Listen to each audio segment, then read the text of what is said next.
The support from everybody at ICU was just incredible.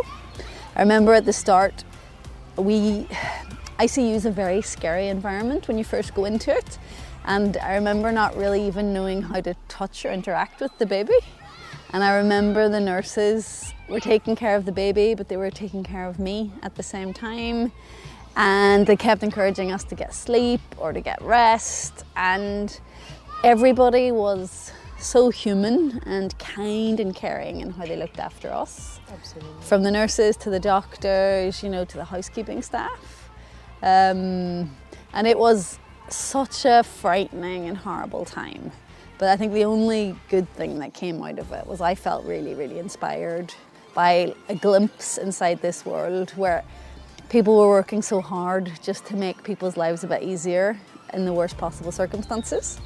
And I was so touched every day by our interactions with everybody in ICU.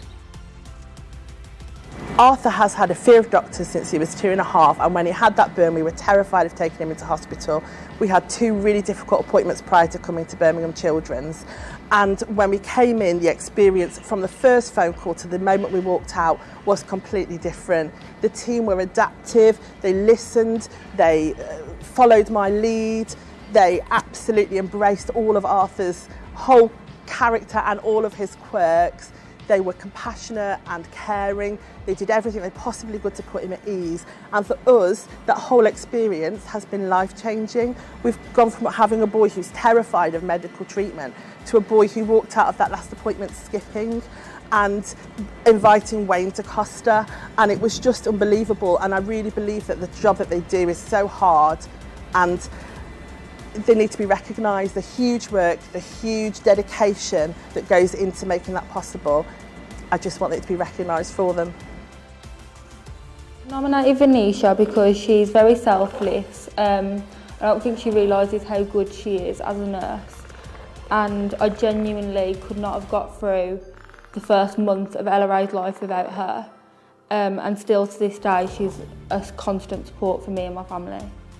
She was really compassionate when Ella Ray was in hospital, but even still now, she still asks about her. She still turns up at her christening, her events and things. Yeah, she's really, really compassionate. Because she's really helpful. She was a brilliant nurse to Ella Ray when she was in neonatal. She was a continuous support to me and my family, still is now to this day, and Ella Ray's not even in the children's anymore. And I just think she deserves it, really.